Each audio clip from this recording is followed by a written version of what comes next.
Ready? Sure. Welcome to Sports Back Talk with Boly and Ringer, and well, we got to start off the show with the little bit of a bad news again.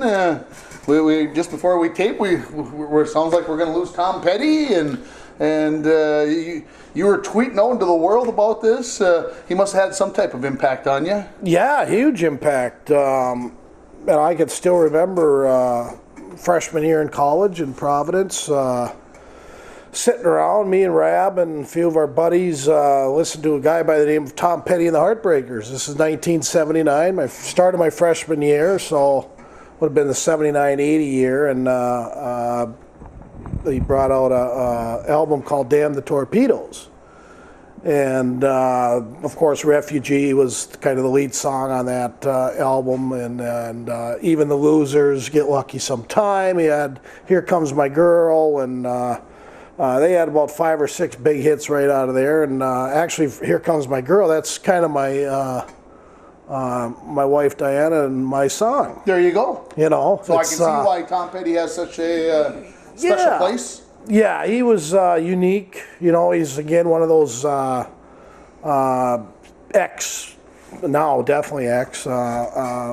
singers that once he started a song, or even if you heard his guitar player Michael Campbell playing, you knew it was a Tom Petty song coming up.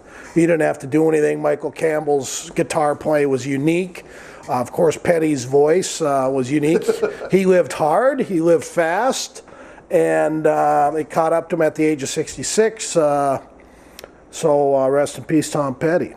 Yeah, I was listening to XM on the way out here, and they were taking call-ins, and they talked to 2 people, 3 people on my way out here actually, and 2 of the 2 ladies that they talked to, both were at his final concert last Monday night that ended their 40th anniversary tour. And the one lady, she was in absolute tears. You could tell over the phone she was devastated by this. So obviously we know how some musicians have a big effect on people's lives, and this was obviously one of them for a lot of people. Yeah, it was at the Hollywood Bowl there, right in the Los Angeles area, and of course I'm waiting for another one of my favorites, Stevie Nicks, to come out and say something, and of course her and Tom Petty were real close, and she has yet to make a comment. Again, that's why people, when you have bands you enjoy and really enjoy, like I love the Eagles. Thank God I went to the Eagles 2 years ago because Tom Fry passed, and now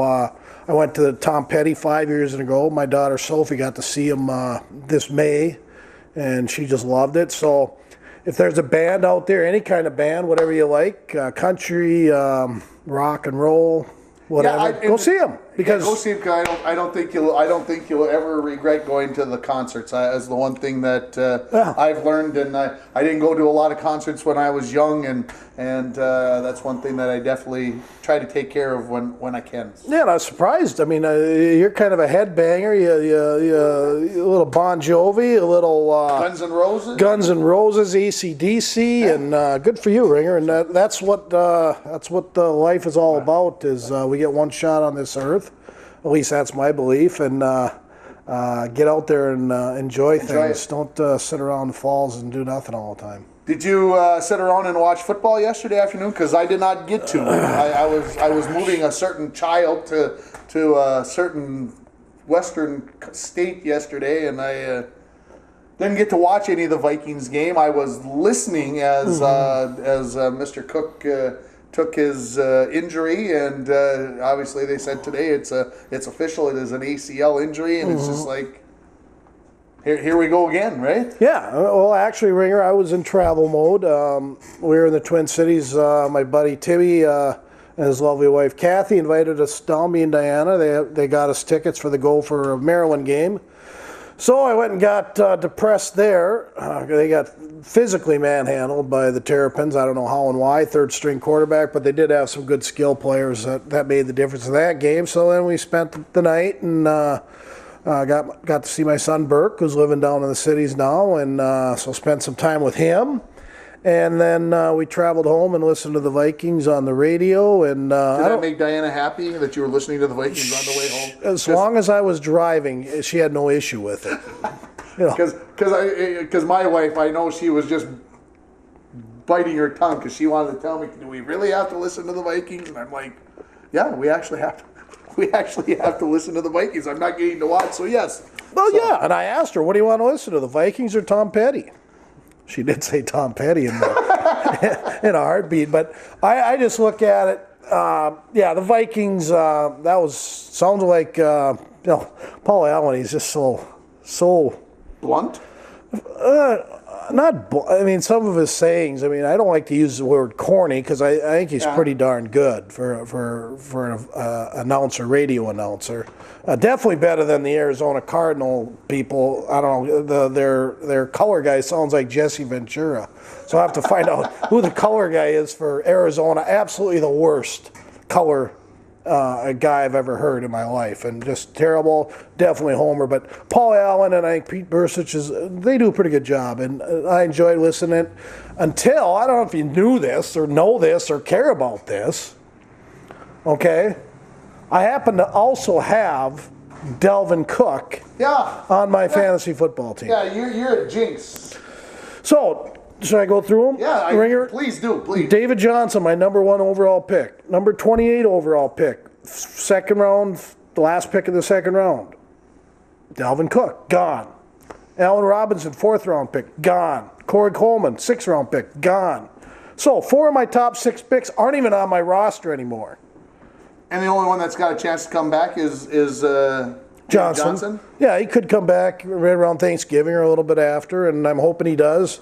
I'm going to have a hard time. Right now I'm 1-3 because of all this. Not only do they get hurt in the game, so you lose all their stats for the rest of the game, but I lose a lot of assets value-wise as far as making trade. Like my nephew Nick just rambles off, well, Boly, now it's time to make a trade. Well, Nick, you need assets in order to make a trade. You just don't grab a guy that nobody wants and people are going to just feel sorry for you because we've had all these injuries. Especially for you. Yeah, especially for me. I can just see all my buddies in the IFFFL, and they're all going to pat me on the back and, oh, Boly, I feel bad. But deep down, they're all laughing and laughing good. Keeping you down. Well, I like to give it out a little bit, and sometimes that comes back to haunt me a little bit in these situations. But I'm definitely the only. I mean, the other guys have had injuries, but not any long-term out for the year injuries, and to such high-end players. I mean, I could afford losing a Danny Amendola for the year. That wouldn't hurt me. Okay, right. But now I got Marshawn Lynch, who's getting very few carries for Oakland because their offense is a mess. I got Javorius Allen. Is that going to change now that David Carr is out for 6 weeks for sure? Oh, is that it now? 6? I just saw a tweet on it before I came out. 2 to 6 weeks he is out due to the fractured bone in his back. Oh, there's a fractured bone. So now back spasms all of a sudden became bone breakage. Yes, so will that change? Will that make you happier if they see that David Carr is hurt? No, but because I've had back spasms, now I'm kind of concerned that I actually maybe have broken bones. I don't know. That's going to hurt Marshawn Lynch a lot. I mean, it was E.J. Manuel. He couldn't make the Buffalo Bills for crying out loud. He didn't look bad, though. It's going to change their offense a little bit. I don't know. I don't know whether it's going to help or hurt Marshawn Lynch. If you got an offensive line that's not moving bodies, you could put, Adrian found that out, you could put the best running back in football back there, and if there's nowhere to run, there's nowhere to hide. I heard that he had, at one point yesterday, he had 4 carries, 4 yards. Yeah. So. That was a morning game. No, that's right. It was it was probably. And I forgot all about it. Was it even on TV? Yes. It was. This one was on. We stopped at a local establishment. Well, not a local. It's a Twin Cities establishment. Okay. Down the cities, and of course I need to do that because I like doing that. And, so we stopped at a place, and no beer. I'd had enough on Friday and Saturday night, so we were Diet Pepsi and water in it. So we watched the end of that game. I was kind of laughing because I forgot about the game even being on, and thank goodness I did, because 20-0 the Saints. What a prolific defense they must have. or what's wrong with Miami? How bad is Miami? That's where I was. Yeah. That's how I'll say it. But anyways, Vikings 2-2. Boy, their season I think's in a funk. I think they're done, Ringer. I don't see them as a playoff team. I don't know how you can make it. Dalvin Cook is the real deal. His replacements are not. It seems to me, and I'll say it this way: you put Dalvin Cook out there, and you seem to get 3 to 5 every time, maybe bigger. You put Jerick McKinnon out there, and it seems like it's maybe 1 to 2. Or a fumble.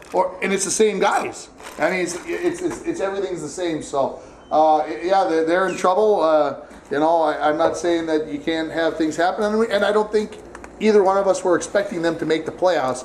But I think we were expecting them to make it interesting. And Well, I don't know about that. Their defense is good.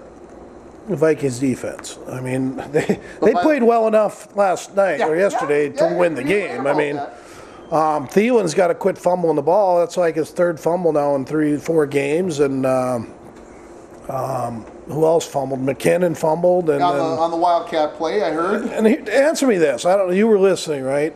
I listened to about the first 3 quarters. The Vikings had it 1st and goal from the 8-yard line. Okay, this is in the 4th quarter, right? Right. Okay, all I was getting was updates on my phone. I did not have a radio at that point to listen to. So you tell me what happened because. Well, 1st and goal from the 8. They ran the ball for 3 yards. Yep. Ran the ball for 2 yards. So now it's 3rd and 3. 3rd and goal on the 3. You got to pass. Got to pass. So I figured at least maybe if you're going to run one on 1st down. That's fine. You got your 3 yards. Now you got 2nd and 3rd down from the 5.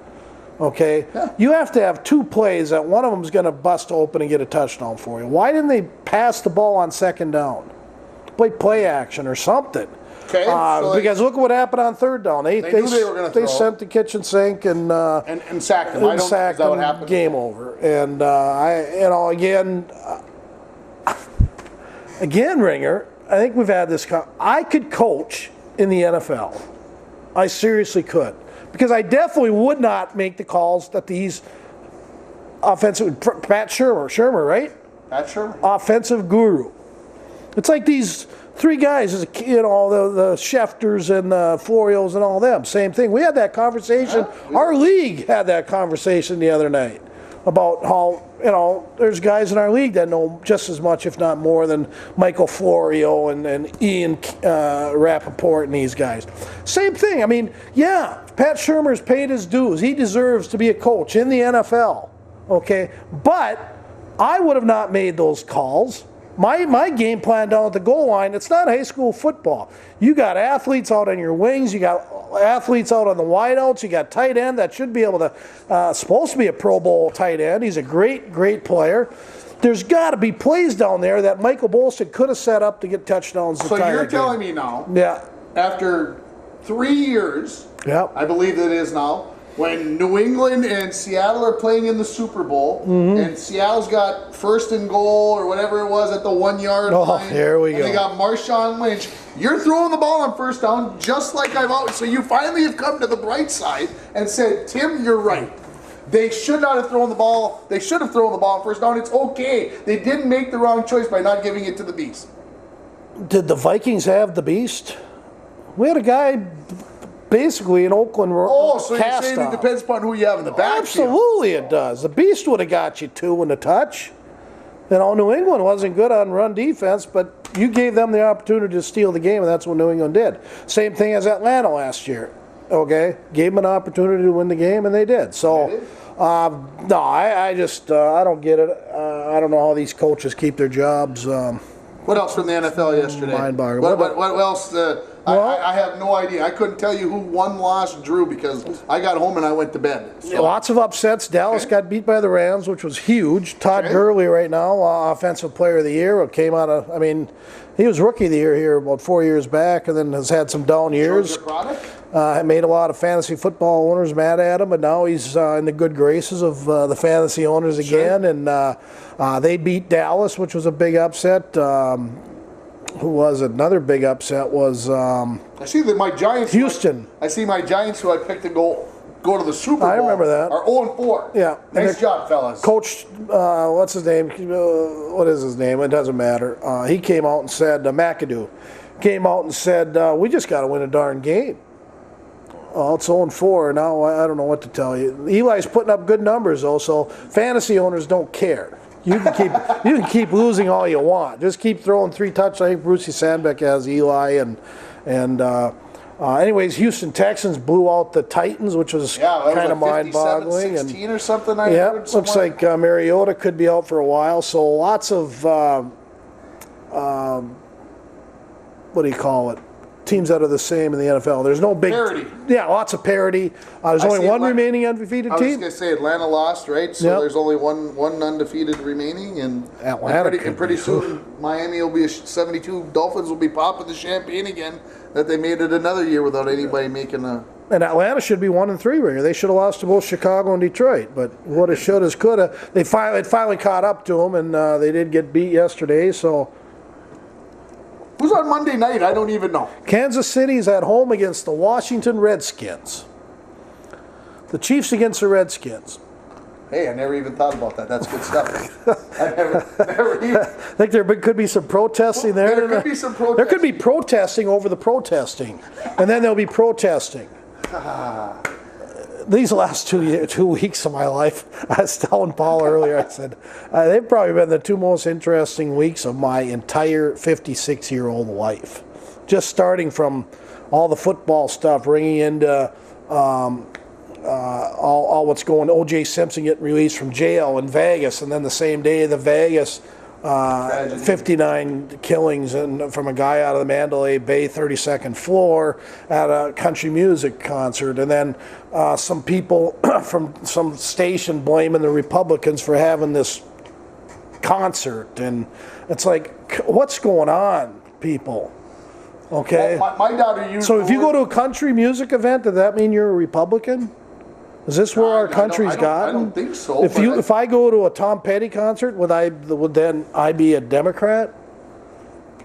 Can't we all just be United States citizens? My daughter was talking about the apocalypse the other day. She was talking about she couldn't wait for The Walking Dead to start, and I'm like, come on, you're watching that? I mean, how many seasons of zombies can you have? They're dead. Shoot them in the head and be done with it. And she goes, well, the apocalypse, and it's got me thinking about things, and I'm like, geez, my 23-year-old daughter's talking about the apocalypse. That's not a good sign, is it?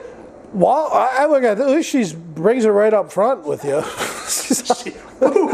Yeah, I've even heard that the U.S. has a plan against the zombie apocalypse as well. Really? Yep. Well, I may have to. We have no answer for North Korea, but we got an answer for the zombies. Oh boy! Let's talk about your trip to TCF quickly. Yeah. You said the Gophers got pushed around. Yeah. Out athleted. You thought maybe? Yeah, definitely. I mean, they got a third-string quarterback who could have played. Who would beat our number one quarterback? Connor Road is a nice boy, nice player, but. Shouldn't be a first-string quarterback in a high-end Big Ten conference team. You know, that's fact. That's who PJ's working on that. That's fact. Oh yeah, he's trying to get in some players, and he'll get in. It's going to take a couple more years. I mean, people that think that the Gopher program is going to turn around in 1 year are mistaken. It's going to probably take 2019, 2020 before they really start to see some things. Tracy Clay's had him at 9-4, and I was a Jerry Kill fan. Okay. I was a Tracy Clay's fan in the fact that most of the guys that were there with Kill were still there in the program. I think they knew what the heck they were doing. Mm-hmm. Like I said, Tracy Clay's had this team at 9-4 last year. He'd probably be in about the same boat. He'd been lucky to get this group to 500 just because of this low class that they have. The senior group, there's hardly any kids in this group, and they were. Like I said, I didn't necessarily agree with Tracy Clay's everything he did. I didn't agree with him being fired either.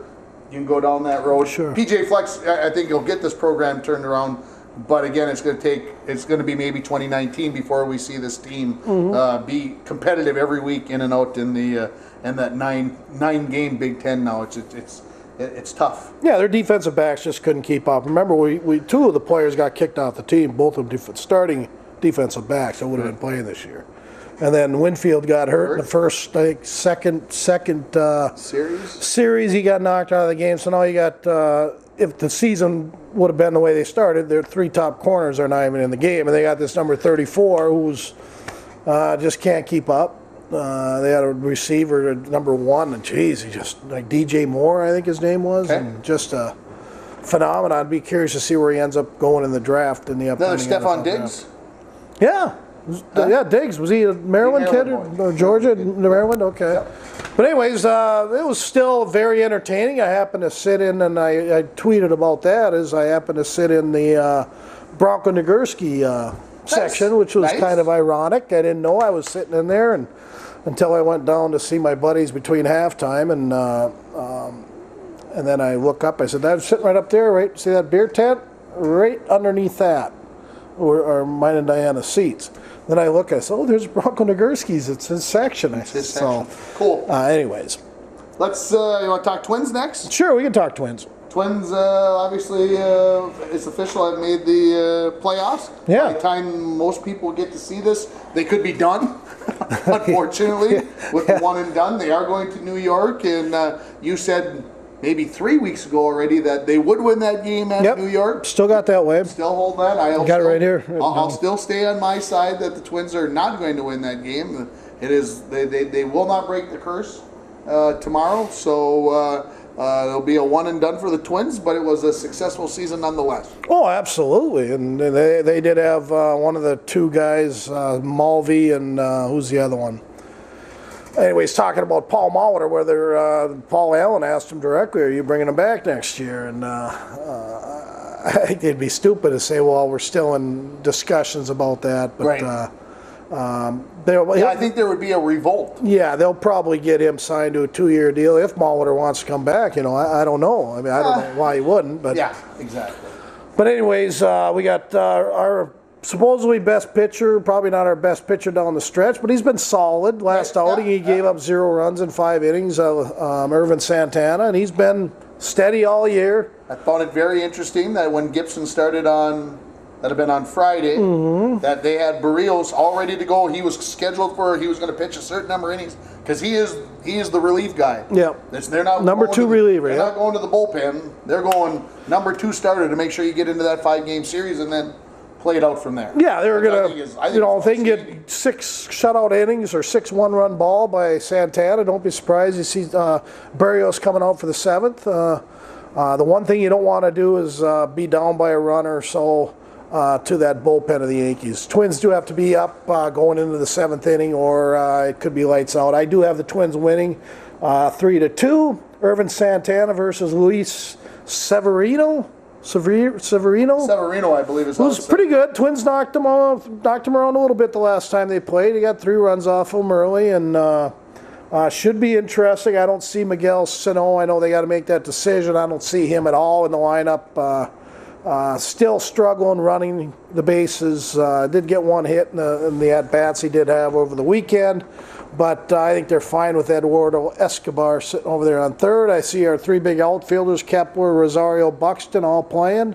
Castro catching, Polanco at short, Maurer at first, and Dozier second. And everything should remain the same. I like the Twins' offense, and I think that's what's going to win. I think they're left-handed bats. It's a good ball field for the Twins to knock a few out, and I predict they'll hit at least 3 out tomorrow. Okay, so they get the Cleveland Indians then in a 5-game ALDS, right? It's 5. Yeah, that's I will not take the Twins if they do make that, but that'll be another prediction next week. Oh, we're not going to predict it all the way through. Well, you want to wait? Okay, that's fine. Yeah, I think we should wait. I mean, I like to know what horses are running before I bet on the horse. We know what 10 teams are running. We got our 5 AL, we got our 5 NL. Yeah, but I like the Diamondbacks. If the Diamondbacks get through, I could have them knocking off the Dodgers. But if they don't get through, there's no way the Rockies are knocking off the Dodgers. Okay, well, I'll give you my picks for the whole thing. Okay, I'll play along. Sees how he's chicken. No, I won't. I'll play along. Hate to ruin the Ringer show today. I'm taking the Indians out of the AL. I'm taking the Nationals, even though they probably shouldn't. I'm going to take the Nationals out of the NL, and I'll take Cleveland to win it all. Really? 6 games. A little revenge factor, although they won't be. You got the Cubs getting knocked out then. Cubs are going to get knocked out by the Nationals in that ALDS. Yes. Okay, so you see them. So the Nationals actually would be playing the Dodgers. Dodgers. Or your Diamondbacks if they make it. Okay, I'm going to disagree wholeheartedly with that mess you just gave me. I don't see the Indians getting through. I think the Red Sox are a little too banged up. So you're still going. You're still riding your Astros. I'm riding my Astros. They got the you pitching. Should. You picked them at the start of the year. You better. Best hitting team in baseball. Altuve and Carrera, and they got it all there. It's going to be fun. It should be a lot of fun. I don't know how much of it I'll actually watch because it's kind of like soccer, you know. After watching it, well, it's close. Come on. No, it's not. You know, the pitcher hold on to the ball behind his back for 5.5 seconds every pitch. Well, the thing that upsets me is that we have to have, instead of the normal 2-minute break, now we got to have the 2-minute and 25-second break. Yep. And when we get to the World Series, it's got to become a 2-minute and 35-second break. Yep. So you keep just. And one thing I do like about the Nationals is why I think you're picking them is, like my brother says, it's so stupid that all of a sudden we got 3 days off, 2 days off. That's going to be a big benefit when you got Scherzer and their other Strasburg sitting out there, and they can pitch every other day. So that's a big advantage for the Nationals. But who did I say Astros are going to get in? Out of the AL. And I say the Dodgers, since I don't think the Diamondbacks are going to get there. So Dodgers and Astros, I mean, that's phenomenal. Series goes back to the 70s when Scott was pitching and Sutton and all them guys. In the same league. Yeah. So I got the Astros winning it all this year. So that's my selection. We both got American League teams winning it. So there's our baseball picks. We're going to head to the NHL because we could do our NHL picks. Only a couple days until the start of the season, and you just want to start right in, or you want to make some comments about your good friend Zach Parise and him not being available for the first 2 games of the season, which they've already predicted? Yeah, it looks like he's out till at least Monday, meaning he'll miss the first 2 games of the season. And we've got enough horses; it shouldn't matter, Michael. Well, it's probably going to help Winnick's situation as far as whether they can sign him or not. If they do sign him, it is going to tighten up the salary cap. Fletcher did comment today if he does sign him, it will still leave him enough money to maneuver guys around. Okay, so is it just better just to leave Parise out of the lineup till like November and let that son of a gun heal up, or is it never going to get better? See, the long-term injury list, I don't know how long you could put it's LTIR, it's called, long-term injured reserve. Okay.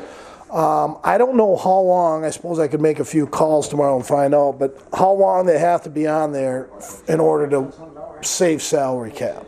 Okay, I think understand where you're going. I know Holst is going to be on it, so the Blackhawks are saving salary cap so they can, reload somewhere else. Right. So, not sure. Parise, a back injury is something that he's going to have now till the day he finishes playing. Right. Yep. And the only problem, and I might come across as, get out of my yard type guy and all that, but if I was owner of the Minnesota Wild, the only thing I would question on this whole situation is Parise playing in the Beauty League.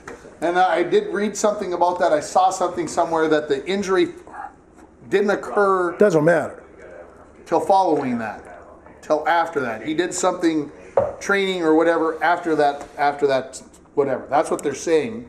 The Ringer, he came into the year, or came off of last year with a bad back. Yeah. Okay? So, my feeling is the owner, general manager, somebody should have said, I know these are non-contact league, as they say. Yeah. Well, I played in these non-contact things before, and you still got guys that play with a lot of intensity, and they don't like getting beat. Okay, and it can still be physical along the board area, which is where Parise hangs out. That's his game. And I think we had this conversation last year, is Parise's game is in front of the net, in and around the net. It's not the perimeter. He's a nice skater, but he can't He's not going to outskate you. He's not going to outskate He's going to outpower you. He's going to outwork you. He's going to overpower you. There's nobody better in the front of the net, as far as I'm concerned, in the last 15 years than Zach Parise. So if that's his game and he has a bad back, this is not a good scenario. I foresee big issues. You can't just have him. He's not a power play specialist. The only reason he's good on the power play is because he's good at tips, rebounds, and that's where you get the dirty goals from the guy shooting from the point. But this is not a good scenario for him. He's got 7 years left on that big contract, making $7 million a year. So I don't know. I see it being a big time issue, and I don't know how they're going to get out of it. Okay. You want to go to your predictions? Our predictions? Start out east? We'll start out east. Metropolitan. Okay. Well, what we're going to do is we're going to pick the 4 teams, maybe a little Y, and then we'll go from there. How's that sound? Do you got it that deep? Yeah, I got it. Wow, am I impressed? I took my assignment from last Monday night. Really? I took it seriously. That's good. I went and did some stuff. Okay. So let's start in the Metropolitan. Okay. It's all, it's the home of the 2-time defending Stanley Cup it is. champions. So who's got the guts to bet against them for a division crown? Not me. I'm going to take Pittsburgh. Although the only reason why I might raise my hand on that as well is they know if they just make the playoffs and whether they're second or first or third, they probably have enough to turn it on. So I will take Pittsburgh to win the Metropolitan though. Columbus, right there though. Okay. Right there. I see Pittsburgh having a little easier, better time of it because they've been through this. Nashville, on the other hand, I'll get to that later. Although you'll be surprised at maybe who I picked over there, but I think they're going to struggle a little more once the playoffs start. Pittsburgh will? No, Pittsburgh won't. Okay. I think Nashville will. Okay. Pittsburgh will go through the regular season, not worrying again like last year. They didn't worry whether they got number 1 seed or 4 seed or 5 seed. I got Washington winning that division again because that's what they do best. They win the division, then they collapse, and then I got Pittsburgh, the Rangers, and Columbus, the other 3 teams coming out of that. Okay, we got the same 4 teams. I got Pittsburgh, Columbus, Washington, and the Rangers. Okay. And like I said, I think it'll be close between 1 and 2 and 3 and 4. Yeah. But and 3 teams not far away: New Jersey, Philadelphia, Carolina. They're gonna spring some upsets towards the end of the year. That's going to affect a lot of the playoff seedings. I think they're not quite there. New Jersey's really coming on. I think they're going to be really good in 2 years. Philadelphia, same thing. Carolina, same thing. The Islanders, I think that's a mess. John Tavares' situation, him not signing over the summer, is going to affect that team throughout the year. He will be an unrestricted free agent at the end of this year, and if they don't have him signed soon, it's going to be a... Are they trading him then by the deadline if they don't? I would think they would have to trade him at the deadline. There's rumors they're trying to get Duchesne to come over and play with them, but we'll see. And but I see the Islanders really struggling this year. Okay. Move over to the Atlantic. Yeah. Well, you go ahead. I got 4 teams I got getting in, and maybe not big surprises because I think Buffalo and Detroit and Florida are definitely not going to be there. I think Ottawa can contend, but I got Tampa Bay with Stamkos back. I think they're going to run that the Eastern Conference there, along with Toronto, who's another year older with all those young studs. The Montreal Canadiens, although they kind of fought it a little bit in the preseason, I think they will be there because of their goalie, Carey Price. And once they figure out that they can get 6 defensemen, that's where they're going to be weak. And you can't play in the NHL without defensemen. So Montreal will struggle early, I think, but they'll be good enough to get in, and as well as the Boston Bruins. So I got Tampa Bay, Toronto, Montreal, and Boston. Okay. Well, I got Toronto coming up. That's the upset. They're going to win the division. Okay. Fair enough. I got Ottawa second. Tampa, I know, is kind of out there. I don't know if they're going to... Something about them. I don't know. Just makes me feel like they're going to have a bad year. I got them third. I got Boston fourth. Ottawa. Why do you got Ottawa? You know, they've been there. It seems like... I don't know. It just seemed like the right call. The Canadians' capital city? There you go. That's what it is. Good it's reason. all about Canada. Good reason. All right, Pacific let's over to the West. We'll do Pacific first because that's the other conference. Edmonton, Anaheim, San Jose, Calgary. In that order, Edmonton's going to win the division. Anaheim will be right behind them. San Jose, Calgary. LA will be right there in the mix. It's going to be one of the 3 of those last San Jose, Calgary, LA. But I put LA out of the mix. To me, this is probably the biggest no-brainer of the conferences. I think I could pick these 4, and I almost guarantee all 4 will be in. And I do disagree with your San Jose one.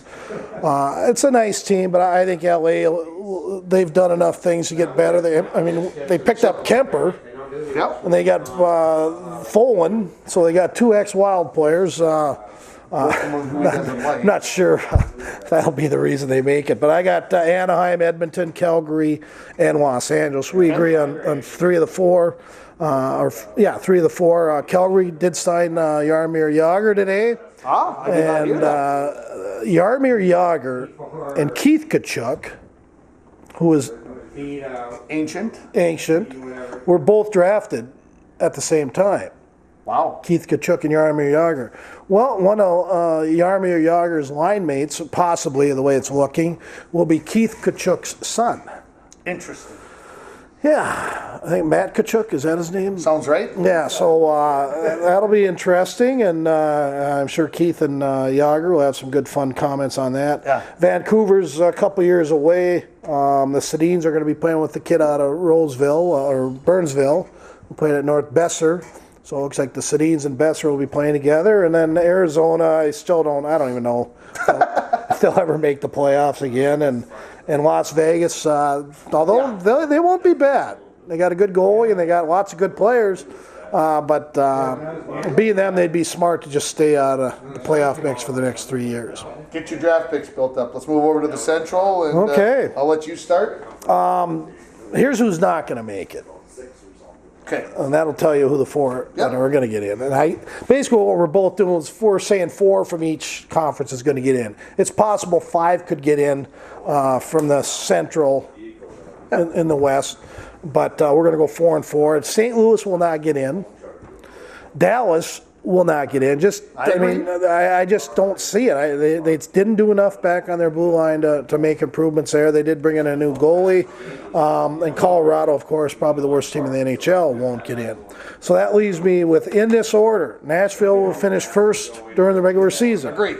Chicago, although I don't like them as much as I have in the past, but I just look at, kind of defeatist by getting rid of this guy. But anyways, Chicago will finish second. Winnipeg will finish third. And the Wild are just going to sneak in that 4th spot. Okay. I've got Nashville winning it. I got the Wild second, Chicago third, Winnipeg fourth. Not bad. Winnipeg's is going to make it into the playoffs. I don't doubt that, but I think they're not going to get as far as you'd like to think that they Winnipeg has a team that can play playoff hockey. That's why I like them if they get in. I said that 2 years ago when they did get in. They got knocked out in 4 by Anaheim.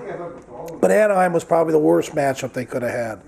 I like what they got. They got the big forwards. They got a plethora of high-end defensemen. Really good back on the point.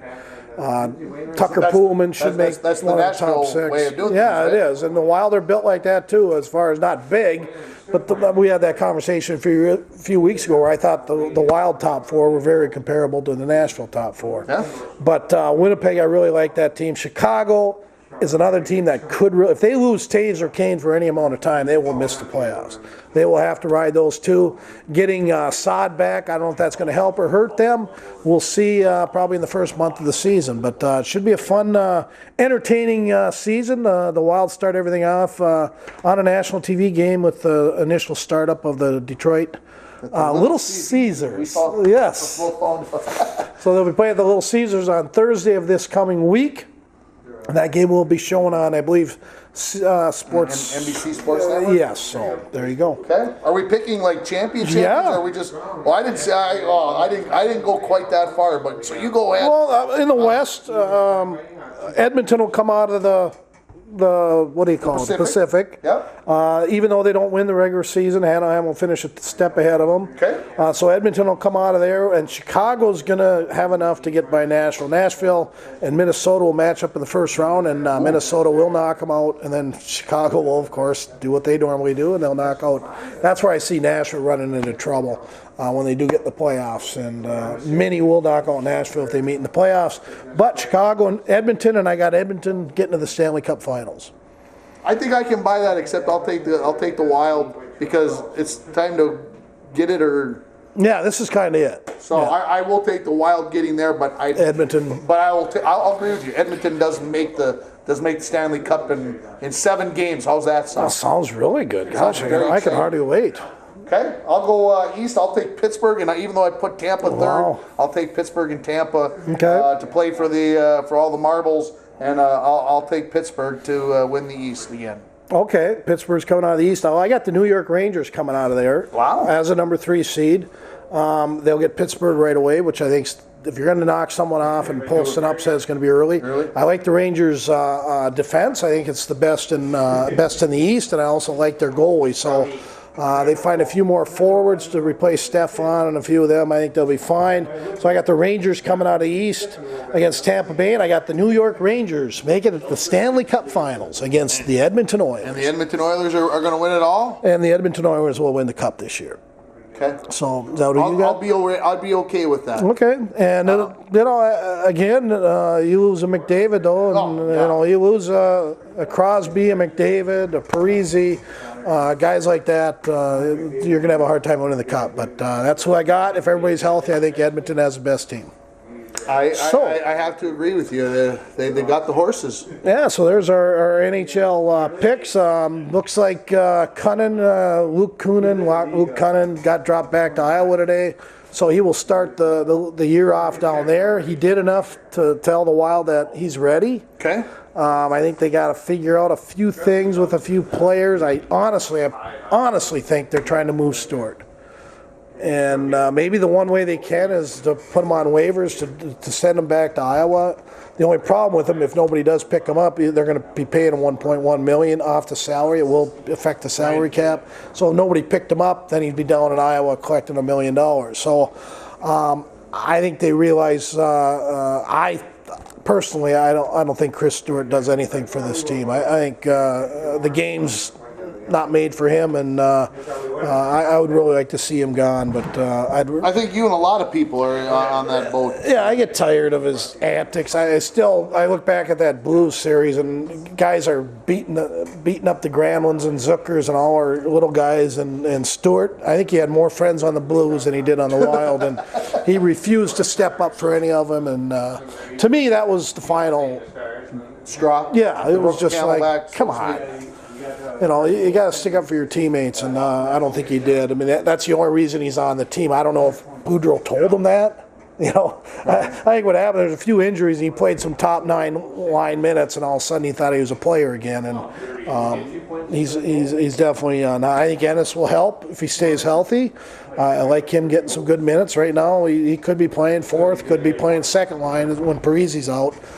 Ek should be a step better. Yep. I think Zucker and Coyle are ready to explode for big years. Granlund looked a little off in the preseason, as did Koivu. Not too worried about either of them. What do you make of this whole face-off scenario stuff that it's just like everything else in the NHL right now. They're doing a lot of things that are hurting the game? Yeah. They're worried about all the hand. I mean, this is going to be the most called penalty all year if you slash a guy's hands. Well, guess what? Guys like Johnny Gaudreau, every time he gets anybody even near his hands, he's going to go up like this. And the refs are going to buy it, and they'll put their arm up 2 minutes for slashing. So they're going to be a lot of embellishing, more than you'll ever see this year. So I read this. But they keep the cross-check. You keep cross-checking guys, okay? But don't do little love taps on their fingernails because you don't want to break their nails. So what's going on with the face-offs? I read something in the paper the other day that Koivu got thrown out of the circle 10 times in the preseason game on Friday night, I think it was, or whenever it was. And Boudreau basically said, we're going to send the tape to the league and ask them, tell us what he's doing wrong. Yeah. That's good that he did that. What is he doing wrong? What's the new stipulation? What's the problem? Well, the whole issue is I was brought up, and I've always coached it also, is if you're not cheating on the face-off, you're not trying hard enough. Okay. So they're basically just saying there isn't no more cheating, which is fine, as long as they call it both sides, because 95% of all center icemen where your skates are at, where your skates are at, where your head's at, where your stick is at. Of course, the team in the defensive zone has to put their stick down first. That's the first thing. And then the offensive zone, they make it so we can get more offensive zone. Right. Because the one who puts their stick down first is at a disadvantage. Okay. Slight disadvantage. Okay. So that comes down to it. If they aren't putting their stick all the way on the ice, or if they're hesitating or faking, they can be called for that. There's all kinds of little violations that can occur on a face-off, and they're going to call it this year. And unfortunately, I think it's going to ruin the game because it's kind of like this. It's kind of like the puck over the glass ringer. 95% of those pucks going over the glass aren't intentional. Okay, but they made it a no-brainer, so the refs don't have to call it as a judgment call. Everyone that goes out of the rink's 2 minute for a delay game. Same thing here. It's going to be Game's gonna Yeah, they're I'm not. gonna be yelling at They're the taking TV. judgment again out of the game. I'm going to be yelling at the TV. Drop the puck. Well, you better have good penalty killing, and you better have good power plays because that's what's going to probably decide the league this year. And the Wild seem to be pretty average at both, so I don't think it bodes well for the Wild personally. I think teams like Pittsburgh are going to just Feet off. thrive in this situation because they're going to kill you on the power play. Minnesota Lynx win their title on Wednesday night. No. No, at home they're going to lose again at home. Can I say that? Huh? I'm done cheering for Minnesota teams. My gosh, it's No, you're not. you can only put up with No, so you're much. not. You can only put up Just with so being much. bitter. Maya Moore gets 15 a game. What happened to her 22-point average? Thank goodness they have Sylvia Foles and Augustus. She's kind of tinkering off a little bit, and Yes, she is. but Old age is creeping in. we'll see. I mean, they got to bring in some new blood next year. Yeah. But it's pretty tough when you're always picking last every year. It is. You're right about that. Should be fun. Hopefully the Lynx do win. I do want them to win, but I think the Sparks are too big, too strong.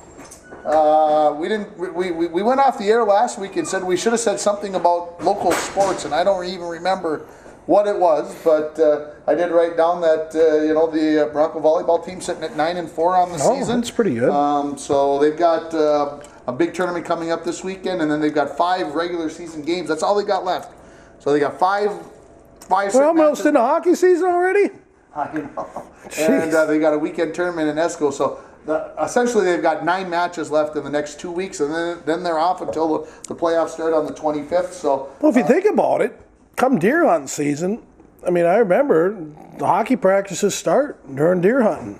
Okay, Pee-wees and Bantam teams started getting picked right before deer hunting. I remember that because I used to always want to pick my teams before the opening of deer season because coaches have different rules on when they want the players back and things. Sure. So a month away, Ringer. We're in the thick of hockey season. We still got football games left, volleyball. What others? October's the best month Cross of the year. country? I was just telling somebody the other day, best month of the year because of the baseball's coming to an end. Hockey and basketball are starting up. Football's in the middle of the season, and everybody says March is the best time of the year, and I just have to disagree because October's the best month of the year. October is the best month of the year. Absolutely. You got to be kidding all me. great people are born in October. Oh, my dad was born October 7th. That's a good reason. Your dad was fabulous. Bruce Rablin was born in October. Good man. I do remember that. My sister Barb's born in October. So there are some good people that are born in October, but I still think I got 12 months in my calendar. Yeah. That's what you got, right?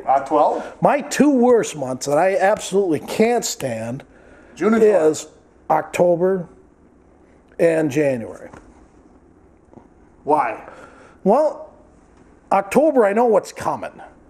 In January, it's here. Okay? It's cold. It's miserable.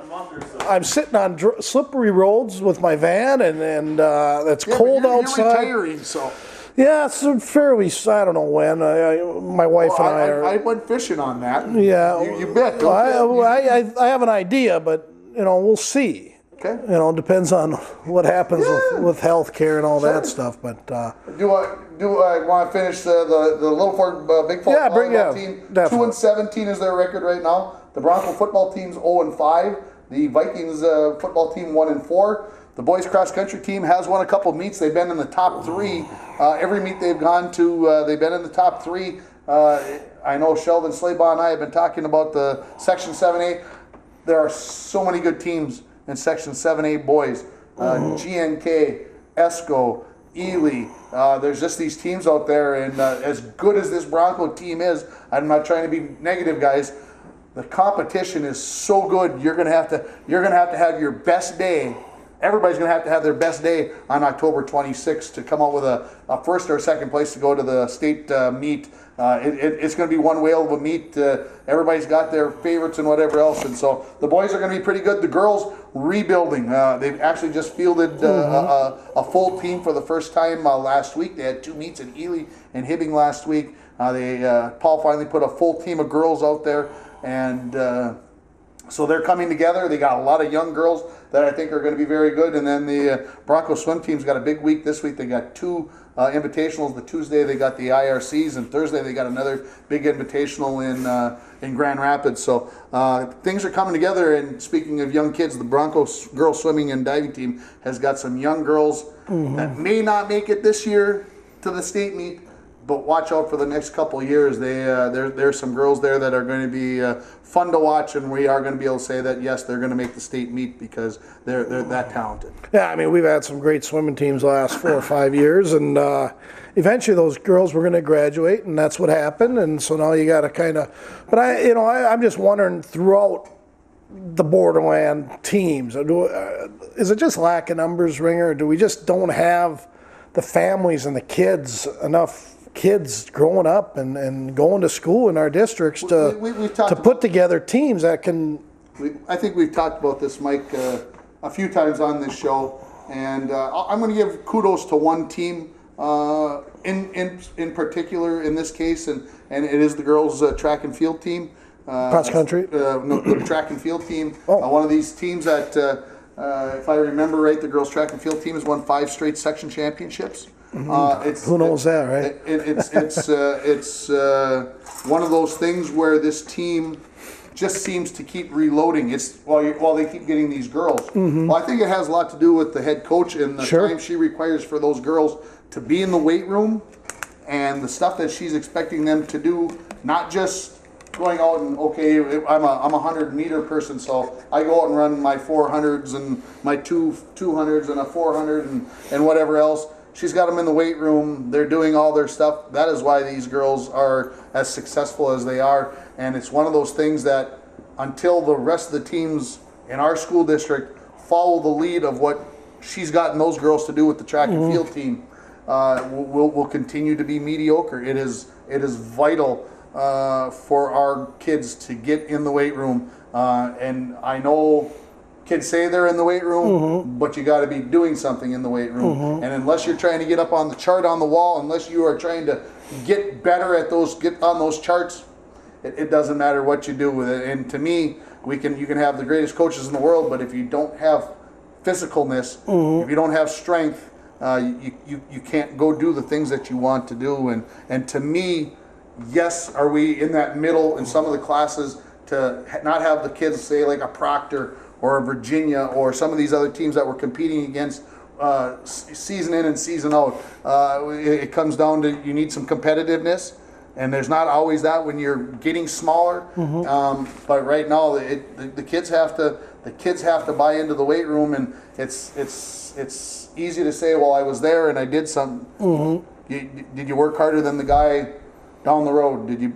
I always used to compare when I was coaching football. Did you outlift the guy from Hermantown and Proctor today? Because those were our big rivals. Did you outlift them today? Because if you didn't, you need to get back in there and finish it. Because you need to be outlifting them every time you step in the weight room. And until that happens, it doesn't matter who's coaching. We can bring in our good friend Bill Belichick, and unless the kids get in the weight room, he's not going to make them all of a sudden a great football team, because that's the way it is. I think the same thing with our basketball, hockey teams, everything. Until they get physically stronger, because all the other schools are that way, we're going to continue to be mediocre. And work is too. Work, I mean, passion's something I've always said it's impossible to teach, but you do have to have passion to play at an elite level. That's a fact. Weight rooms are very important, but working, whether it is in the weight room or shooting pucks, shooting baskets, whether you're outworking somebody else, skating, even more important to me, I think, than outlifting them. That's my own opinion. Yeah, okay, I understand what you're saying. I know what you're saying as far as there's something going on in that track team that's different and unique, because he's dealing with the same amount of kids that all the other programs are. But there's obviously some other thing that's going on in that locker room these kids are getting instilled and that they're bringing it to the field. So I think I haven't lost faith in our kids. I see lots of them running around. There's lots of good kids. I'm going to my first football game this Friday, so I'm looking forward to that. Yeah, they got 2 harvests coming up, homecoming week this week for International Falls. So of course that means Friday morning Pep Fest, in the morning. And Are then you in the Pet Fest? And then the parade in the afternoon. Are you in the No, Pet Fest? I Why am not in the Pet Fest. Have you ever been in a Pet Fest? I have, back when I was young. And what'd you play? Well, they're obviously bringing a teacher to play a role, to play, you put on a costume or you do something stupid. Right? Yeah, they used to play Jeopardy and those kinds of things back in the old day. And I did my gig at that. It's time for the young teachers to step up and do that. So I've done my service, my duty, Okay. I did my things. So. Are you any good at it? No. I think that's about all we got. Any questions? Q&A, Paul? Yeah, I'm just curious. Would you ever think that maybe the NFL or some sports league would say, "Hey, let's just have our fans coach a game"? Interesting. You know, like the whole Whoopi Goldberg movie or whatever, where she took over the basketball team. Lots of money there. But I wouldn't be surprised to see a team at the end of a season when they're 2-13 and it's game 16 of the year and they're like, well, these coaches, let's have some suggestions. I could see that happening, but the NFL's got so much money. It seems impossible. But as a publicity stunt. Yeah. Well, publicity stunt. I'd like to see myself get a shot. Yeah. Okay. Honestly, I might not know how to, call the Rover 23.5 on the H-back left. Okay, I might not be able to do that. But I could either say, let's run the ball off tackle or around the end, or let's run a certain pass pattern. Let's have the tight end flat out in the flats. Let's have my two wide receivers, cut across and get somebody open. I would have to get a piece of paper and a pen out, just like old time, sitting in the yard playing with my brother. But I would like that. To do that. Maybe even like a Texan, like you text him a vote, do we run or pass? And whatever vote wins. Yeah. Yeah, kind of like, I don't know if you saw or heard about this, but Marnie Gellner, she's a Fox Sports North radio or TV personality. She does end of the game interviews and stuff. She did 9 different, she was mocking, I think. I don't know if they're mocking would be a teasing word. But a player played 9 different positions the night before. Well, last night for Detroit, he played 9 different positions, even pitched. Marnie Gellner ran 9 different jobs on Fox Sports, anywhere from announcing to being the main announcer, over to the camera, lighting, whatever. There's 9 jobs. I know that. Replay room, wherever she was needed, she did 9 different jobs. So that was kind of cool. Yeah. But anything? That's it? How's business? The ice gets out. Yeah, the ice. I saw you out there looking at it going, you need the snowmobilers to start showing up, right? Get some ice fishing. This is your shack kind of season, so, that's where we have all the growlers. Yeah, Ringer's the one that says October and January are 2 his favorite months. Well, they're probably 2 of the slowest months for businesses, I would think. I may be wrong on that. It's actually good for the beer. Yeah, Oktoberfest. Our tap line coming in is colder, so Okay. it cools down a lot faster. Okay, there you go. Versus if it's too hot, you can wreck the beer. Are you selling more growlers at this time because people are going to the shack? It's starting to pick up a little bit. Yeah. Good questions. Yeah. I'm done. Hey. Don't take us too serious. Thanks, everybody.